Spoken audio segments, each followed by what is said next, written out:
Hello అందరికీ and welcome back to my channel. ఈరోజు నేనైతే మీకు సింపుల్ అండ్ టేస్టీ వంకాయ ఫ్రై చూపిస్తున్నాను.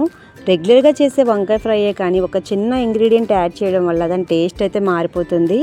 అండ్ వంకాయ ఇష్టపడిన వాళ్ళు కూడా ఈ ఫ్రై అయితే చూస్తే ఖచ్చితంగా తినేస్తారు, అంత బాగుంటుంది. అండ్ ఎలా చేయాలనేది ప్రాసెస్ చెప్పేస్తాను. చాలా సింపుల్గా ఉంటుంది, బట్ టేస్ట్ మాత్రం చాలా బాగుంటుంది.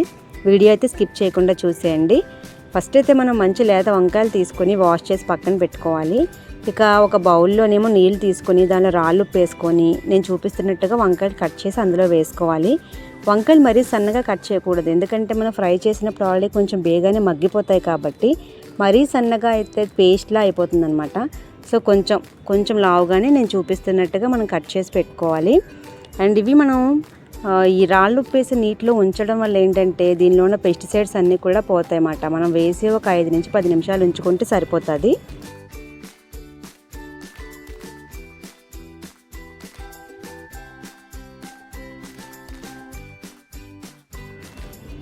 ఓకే, ఇలా నీట్గా మనం కట్ చేసిన తర్వాత పెట్టుకోవాలి. ఇప్పుడైతే మనం తాలింపు కోసం రెడీ చేసుకుందాము.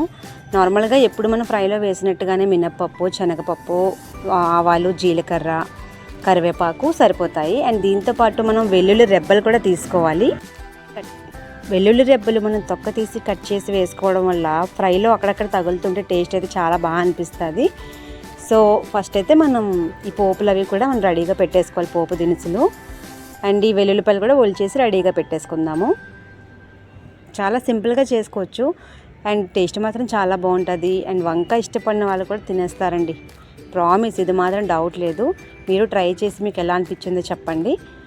ఇప్పుడైతే మనం కళాయి పెట్టుకొని కళాయిలోని ఆయిల్ వేసుకున్నాము. అలానే ఫస్ట్ అయితే యాక్చువల్లీ మనం జీలకర్ర, ఆవాలు వేసుకున్న తర్వాత మినపప్పు, శనగపప్పు వేసుకుంటాం కదా, ఎందుకంటే ఇది కొంచెం ఫస్ట్ వేగిపోతాయి, టైం పడుతుంది కాబట్టి. సో అలా వేసిన తర్వాత కొంచెం కరివేపాకు కూడా వేసేసుకుందాము.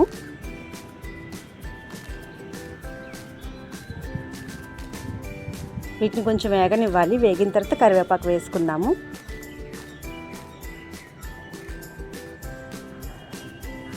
వెల్లుల్లి రెబ్బలు ఇలా కట్ చేసి వేయడం వల్ల ఏంటంటే మనకి వేగాక ఫ్రైలో అక్కడక్కడ తగులుతూ ఉంటే టేస్ట్ మాత్రం చాలా బాగుంటుంది. నాకైతే ఆ ఫ్లేవర్ నచ్చుతుంది.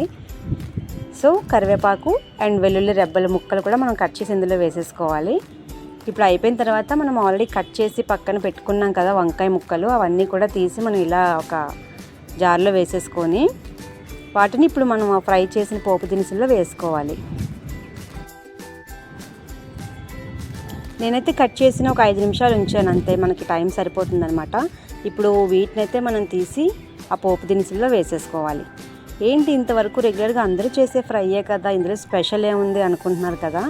చూడండి నెక్స్ట్ వస్తుంది మనకి. అసలు యాక్చువల్లీ మెయిన్ ఇంగ్రీడియంట్ ఏంటంటే అప్పుడే మీకు చూపిస్తాను నేను. సో మనం ఫస్ట్ అయితే ఇలా వంకాయలన్నీ వేసుకున్న తర్వాత కొంచెం సాల్ట్ కూడా వేసి మనం మూత పెట్టేసుకోవాలి. ఫ్లేమ్ అయితే మాత్రం మనం మీడియం ఫ్లేమ్లోనే పెట్టుకోవాలి, మరీ హై పెట్టుకోవద్దు అండ్ తక్కువ కూడా పెట్టద్దు. ఒక 50% అయితే కుక్ అవ్వాలన్నమాట. తర్వాత మనం అయితే ఒక పేస్ట్ యాడ్ చేస్తాం దీనికి. సో ఇప్పుడు మనమైతే పేస్ట్ రెడీ చేసుకుందాం. దీనికి మనకి మంచి ఫ్రెష్గా ఉన్న కొత్తిమీర కావాలి, అలానే ఒక 2 పచ్చిమిర్చి కావాలి. ఈ రెండింటితో కలిపి చేసిన పేస్ట్ అందులో వేయడం వల్ల అయితే ఈ వంకాయ ఫ్రై యొక్క టేస్ట్ అయితే మొత్తం మారిపోతుంది. ఇక అన్నంలో కలుపుకొని మొదలు పెట్టామంటే మనకి తెలియకుండానే ఇంకా రసం లేదు, పెరుగు లేదు, మొత్తం కర్రీతో తినేస్తాం, అంత బాగుంటుంది అనమాట. డెఫినెట్గా మీరు ట్రై చేసి నాకైతే ఎలా అనిపించిందో చెప్పండి.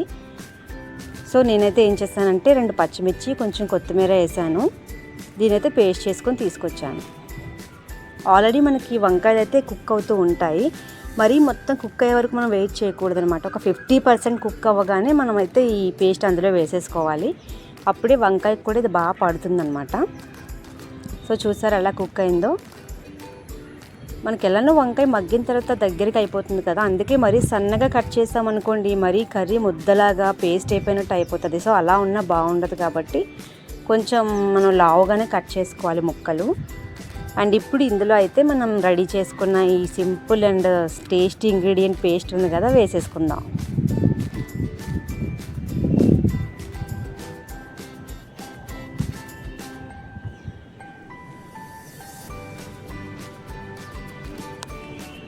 సో వేసి బాగా కలిపేసిన తర్వాత మనమైతే మూత పెట్టేసుకుందాం.